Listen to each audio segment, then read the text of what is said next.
राधे राधे दोस्तों, जय लाल धागे बाबा की। कैसे हैं आप सब? उम्मीद करती हूँ आप सब अच्छे होंगे, मैं भी अच्छी हूँ। तो दोस्तों, आप लोग सवाल मुझसे पूछ रहे थे बहुत सारे नेगेटिव एनर्जी के बारे में कि दीदी नेगेटिव एनर्जी क्या होता है। तो बहुत सारे लेडीज़ के साथ होता क्या है ना कि उनको सपने आते हैं कि जैसे उनको पीरियड्स आ गया, या वो दूसरे के बच्चे देखते हैं, या अपने खुद के बच्चे देखते हैं, या वो कुछ अजीबो गरीब सपने देखते हैं जिसका उनको मतलब पता ही नहीं होता है। दूसरा चीज़ है कि आपको हमेशा आपको ना पीरियड के सिम्टम आते हैं, मतलब जैसे कि आपका जी मचलाएगा, वोमिटिंग जैसा लगेगा, आपको पीरियड नहीं आएंगे, और आपको हर वो प्रेगनेंसी के सिम्टम आएंगे जो प्रेग्नेंट होने के बाद लेडीज़ को आता है। लेकिन ये सारे सिम्टम आने के बाद में आपको लगेगा कि आपकी प्रेगनेंसी रुक चुकी है, लेकिन होता क्या है कि आपको पीरियड आ जाते हैं। एक और चीज़ मैंने देखा है कि हमारे बहुत सारे फूल बनते हैं। बहुत सारे लोग मुझसे पूछते हैं कि दीदी दीपक में फूल बनने का क्या मतलब है, जैसे कि आपका कमल फूल जैसा बनेगा, पंखुड़ी बनेगा, कभी कभी हमें भैरव बाबा का भी चेहरा दिखता है, या बहुत सारे ऐसे ऐसे फूल बनते हैं। तो देखिए, फूल बनने का मतलब बाबा के दरबार में तो मैंने अभी तक देखा है कि जिनका भी फूल बनता है बार बार उनका प्रेगनेंसी पॉजिटिव आ जाता है। लेकिन बहुत सारी महिलाओं का ऐसा होता है, इनफेक्ट मेरा भी ऐसा हो चुका है कि आपको ना फूल बनेंगे, दीपक में बहुत ज़्यादा फूल बनेंगे और उसके बाद में आपके पीरियड आ जाएंगे। तो ऐसा क्यों होता है? क्या कारण है कि आपको इतने पॉजिटिव सिम्टम मिलते हैं लेकिन लास्ट में आपके पीरियड आ जाते हैं? तो देखो, मेडिकल साइंस में अगर पीरियड के आपको सारे सिम्टम आ रहे हैं और आपको पीरियड आ जाता है तो मेडिकल साइंस में इसको पीएमएस बोला जाता है। पीएमएस मतलब फॉल्स प्रेगनेंसी सिम्टम, मतलब आपको प्रेगनेंसी के सारे सिम्टम आएंगे लेकिन वो फॉल्स होते हैं, वो सही में नहीं होता है ना। और दूसरा चीज़ है कि आपको सपना आना, जैसे कि आपको पीरियड के सपने आते हैं या खून के सपने आते हैं, बहुत सारे लोगों को एक्सीडेंटल सपने आते हैं। तो ये सारे सपने भी जो आते हैं वो अच्छे नहीं होते हैं और आपको पीरियड आ जाता है। तो कहा जाता है कि अगर आपको सपने ऐसे लगातार आते हैं तो आपको जो है वो नेगेटिव एनर्जी की समस्या है। आपके फूल बनते हैं, बार बार फूल बनते हैं, बहुत ज़्यादा फूल बनते हैं और पीरियड आ जाता है, तो कुछ ना कुछ नेगेटिव एनर्जी है जो आपको परेशान कर रही होती है। आपको बार बार प्रेगनेंसी के सिम्टम आते हैं लेकिन आपको पीरियड आ जाते हैं, तो ये भी नेगेटिव एनर्जी का कारण हो सकता है। तो नेगेटिव एनर्जी का जो कारण होता है, इसमें हमको क्या करना चाहिए, हमको कैसे मुक्ति मिलेगी? तो आज मैं कुछ ऐसे टिप्स आपको बताने वाली हूँ। देखिए, मुझे भी ऐसा होता था लेकिन अब नहीं होता, बिल्कुल भी नहीं होता है। तो वो कैसे मेरे को ठीक हुआ ये मैं आज आप लोगों के साथ शेयर करूंगी, मे भी आपके भी काम आ जाए। तो देखिए, जब भी आपके दीपक में फूल बने, आपके दीपक में जब भी फूल बनता है उसके फूल को ना आप हटा दीजिए, हटा के साइड करके निकाल लीजिए। या अगर आप अखंड दीप जलाते हो या व्रत करते हो और आपके दीपक में फूल बनता है तो आप उस फूल को आप हटा दीजिए बन जाने के बाद।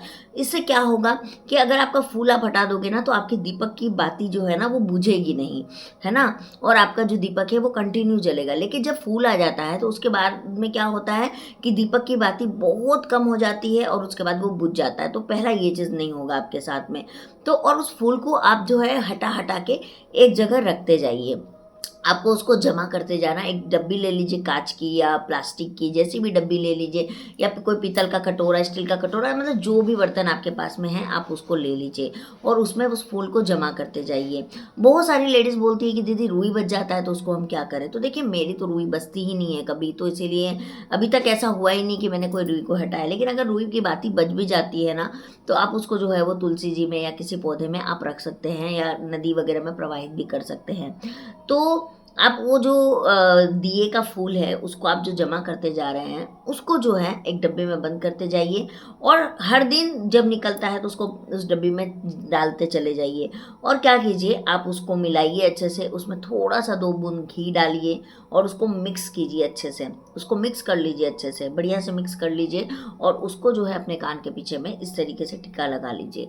इससे बहुत हद तक जो है वो नेगेटिव एनर्जी की समस्या खत्म हो जाती है। या बाबा का जो भी आप जो है वो अगर दिया के पास में अगरबत्ती जलाती होंगी या जो उसका धुआं निकलता है उसको आप इस तरीके से लगा के हल्का सा जवान में रख लीजिए।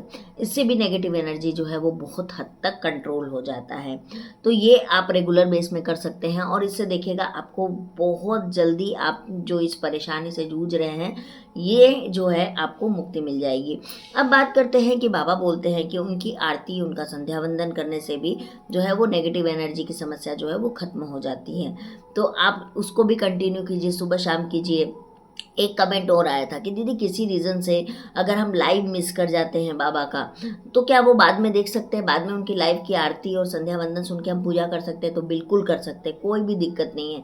लाइव आप देखते हो उस टाइम पे तो आपको एकदम लाइव रहता है, हर चीज़ आपकी लाइव हो रही होती है, तो वो अच्छा होता है। लेकिन अगर आप किसी रीज़न से आपने वो चीज़ नहीं हुआ है तो आप जो है वो बाद में भी देख सकते हैं। अब आते हैं पीरियड्स पे, कि अगर आपको पीरियड्स होता है तो क्या पीरियड में बाबा की पूजा की जाती है? बहुत सारे सवाल आते हैं दोस्तों, है ना ये सवाल। और पहले मुझे लगता था कि क्या इनको पता नहीं है, लेकिन अब मैं आपको बता दूंगी, हो सकता है किसी के घर में बहुत ज़्यादा शायद पूजा नहीं होती होगी, तो इसीलिए वो शायद मुझसे ये सवाल पूछते हैं। तो दोस्तों नहीं, पीरियड के समय में किसी भी तरह का पूजा पाठ नहीं किया जाता है, सनातन धर्म में बिल्कुल भी निषेध है।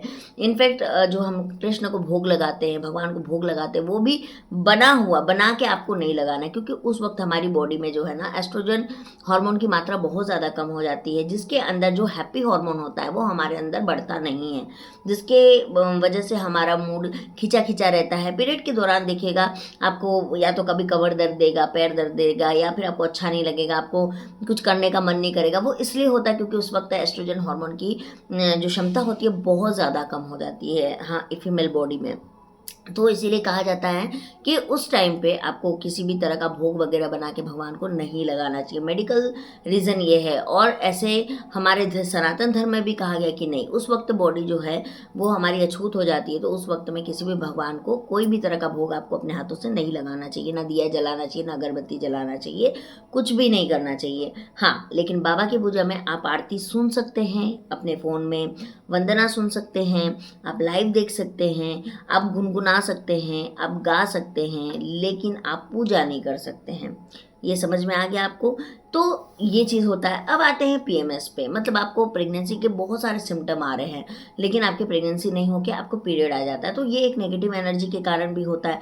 आपको जो मैंने अखंड दीप का फूल और इसका जो मैंने बताया है, उससे भी आपको इसमें जो है वो राहत मिलेगा। दूसरा चीज़ है कि सीड साइकिलिंग। सीड साइकिलिंग एक ऐसी साइकिलिंग होती है जो कि आप एस्ट्रोजन और प्रोजेस्टेरोन हार्मोन को वो बैलेंस करने का काम करता है आपकी बॉडी में, और पीएमएस की शिकायत को वो ख़त्म कर देता है मिनिमम 3 to 4 मंथ लेने पे। तो इसकी वीडियो भी मैंने ऑलरेडी पीएमएस की बनाई हुई है, मैं आपको आई बटन में देने की कोशिश करूंगी, या फिर मैं कमेंट में लिंक में दे दूंगी आपको, आप उसको देखिएगा। उसमें मैंने बहुत अच्छे से सीड साइकिलिंग के बारे में बताया हुआ है, जिसको खाने के बाद में आपको पीएमएस की शिकायत दूर हो जाती है। अब बात करते हैं कि बाबा की मेडिसिन के साथ क्या ले सकते हैं, तो जरूर ले सकते हैं, लेकिन बाबा की मेडिसिन और कोई भी आयुर्वेदिक, होम्योपैथिक, एलोपैथिक जो भी मेडिसिन आप उसके साथ लेते हैं, उसके बीच में 2 घंटे का अंतर रखिएगा, है ना। उसके बाद ही आप ले सकते हैं, कोई दिक्कत नहीं है। अब बहुत सारी फीमेल जो बोलती हैं कि दीदी हम तो 1.5 साल से बाबा का मतलब पूजा कर रहे हैं, बाबा की मेडिसिन खा चुके हैं, हम 4-4, 5-5 बार धाम जा चुके हैं, लेकिन हमको रिजल्ट नहीं आया। तो देखिए दोस्तों, मैं एक चीज़ यहाँ फिर बोलूँगी कि आप जो हैं, अगर आपको रिजल्ट नहीं आया है, आप बाबा के धाम से हार चुकी हैं, तो आप पूजा, संकल्प, आरती वगैरह करते रहिए और एक अच्छे डॉक्टर से अपना ट्रीटमेंट भी लेते रहिए। एक और है बात कि सिर्फ अपना ट्रीटमेंट मत लीजिए, आप अपने हस्बैंड का भी चेकअप करवाइए। मैं भी शायद उनमें कुछ गलती हो सकती है, उनमें कुछ कमी हो सकती है, तो आप दोनों जब ट्रीटमेंट करवाओगे ना तो आपको जल्दी रिजल्ट मिलेगा। अब बाबा की पूजा का हम बात कर लेते हैं। देखो, बाबा की पूजा में जो है वो नॉनवेज खाना मना होता है, चाय कॉफ़ी मना होती है, खट्टी किसी भी तरह की चीज़ मना होती है, तेल मसाला बहुत ज़्यादा मना होता है। और ये सिर्फ एक औरत के लिए नियम नहीं है, ये पुरुष के लिए भी नियम है। मतलब एक औरत अगर माँ बनने के लिए इतना संघर्ष कर रही है तो वो पुरुष को भी करना पड़ेगा, क्योंकि वो भी पिता बनने के लिए संघर्ष कर रहा है ना। तो इसमें सिर्फ एक औरत का दायित्व नहीं बनता, एक पुरुष का भी दायित्व बनता है। अगर आप दोनों मिलके करोगे तो आपको रिजल्ट बहुत जल्दी आएगा। सबसे बड़ी बात है कि जितने भी चीज़ें बाबा ने बताई है, हमारे गुरुजी ने बताई है, ये हमारे एलोपैथ में या आयुर्वेद में ये डाइटिशियन हम बताते हैं लोगों को, तो वो इस हिसाब से मेडिकल साइंस के हिसाब से भी बिल्कुल सही बताया है, क्योंकि कैफीन बहुत ज़्यादा हार्म करती है आपकी बॉडी में। तो आप इस चीज़ को बहुत ज़्यादा फॉलो करें। अगर कोई लोग, आप लोग जैसे पूजा करते हैं, बहुत लोग जो है वो नियम नहीं मानते हैं, ऐसा मुझे पता है, बहुत लोगों ने मुझे खुद आके भी बताया है। तो देखो, नियम नहीं मानोगे तो बहुत मुश्किल है फिर प्रेगनेंसी होना। किसी का हो जाता है, अलग बात है, उसकी किस्मत है, लेकिन हमारी किस्मत पता नहीं कहाँ सोई हुई है दोस्तों। तो हमको जो है सारे नियम भी मानने हैं, सारे नियम मानते हुए काम करना है, और जो है वो पूजा अर्चना अपना काम आपको करते रहना है। आप छोड़िए मत, पूजा अर्चना मत छोड़िए, क्योंकि हम डेली घर में पूजा तो करते ही हैं, बाबा की भी पूजा कीजिए, क्योंकि वो कोई जादू टोना वाले भगवान नहीं है, वो हमारे शिव के 5वें अवतार हैं। तो हमारे शिव जी ही हैं वो, उनकी पूजा करना कोई बुरी बात नहीं है। भैरव बाबा, आप कहीं भी जाके देखोगे भैरव बाबा के बारे में आपको पता चल जाएगा। बाबा उसको लाल धागे बाबा ये बोलते हैं, क्योंकि यहाँ पर लाल धागा बांधा जाता है। मैं भी शायद इसीलिए उनको लाल धागे बाबा के नाम से संबोधित किया गया है। तो आप जो हैं वो इस तरीके से कर सकती हैं। प्लस अगर आपको बहुत ज़्यादा नेगेटिव एनर्जी का शो है, बहुत ज़्यादा आपके दिमाग में हमेशा नेगेटिव थॉट आते हैं। एक लेडीज़ मुझे आज सुबह में कमेंट की थी कि दीदी मुझे ना मरने का मन करता है, मुझे अब जीने का मन नहीं करता है। तो ये बहुत ज़्यादा नेगेटिव एनर्जी है आपके अंदर। और ये पता है क्यों होता है दोस्तों? आपके अगल बगल में नेगेटिव लोग होने की वजह से। ऐसे लोग होना जो कि आपको पॉजिटिव तो नहीं करते हैं, लेकिन नेगेटिव बहुत ज़्यादा कर देते हैं। आपको नेगेटिविटी इतनी भर देते हैं कि आप डिप्रेशन में चले जाते हो, है ना। तो आप कोशिश कीजिए ऐसे लोगों से दूर रहने की, पॉजिटिव इन्वायरमेंट रहने की। अगर आपके अगल बगल में ऐसा पॉजिटिव इन्वायरमेंट नहीं है तो अपने आप में अकेले रहिए, भगवान की भक्ति कीजिए, पूजा कीजिए, भजन कीजिए, लेकिन आप ऐसे लोगों से दूर रहिए। ये आपको बहुत ज़्यादा नुकसान करेगा और ये आपका कभी पॉजिटिव होने भी नहीं देगा, है ना। तो ये चीज़ कीजिए, क्योंकि ऐसे थॉट हमको ऐसे लोगों की वजह से आते हैं। और ऐसे लोग हर जगह मिलेंगे आपको, सिर्फ आपके घर के आसपास नहीं, आपके खुद की फैमिली में भी मिलेंगे। कहीं जाओगे तो वहाँ भी मिलोगे। कहाँ कहाँ किसको किसको जवाब दोगे? हर किसी से तो हम लड़ नहीं सकते, हर किसी को तो हम जवाब दे नहीं सकते। कई बार हमको चीज़ों को इग्नोर करके निकलना पड़ता है। इतना पेशेंस आपके अंदर होना चाहिए कि आप चीज़ों को इग्नोर कर पाएँ।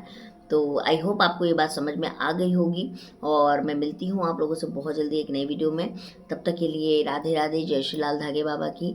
और आप लोग अगर मेरे चैनल पर नया आए होंगे तो चैनल को सब्सक्राइब, लाइक और शेयर ज़रूर कीजिएगा। और एक आंसर मुझे कमेंट में ज़रूर दीजिएगा कि क्या आपको नेगेटिव एनर्जी की शिकायत है, और अगर है तो ये सारे टिप्स आप करोगे। और उसके बाद मुझे आप जो है वो ज़्यादा नहीं, मुझे 3 से 4 दिन के बाद बताओगे कि दीदी मुझे फ़ायदा हुआ है कि नहीं हुआ। सिर्फ 3 से 4 दिन के अंदर मैं आपको दावे के साथ लिख देती हूँ कि 3 से 4 दिन के अंदर आपको नेगेटिव एनर्जी में फ़र्क देखने के लिए मिल जाएगा, है ना। चलिए मैं मिलती हूँ आप लोगों से। राधे राधे, जय श्री लाल धागे बाबा की।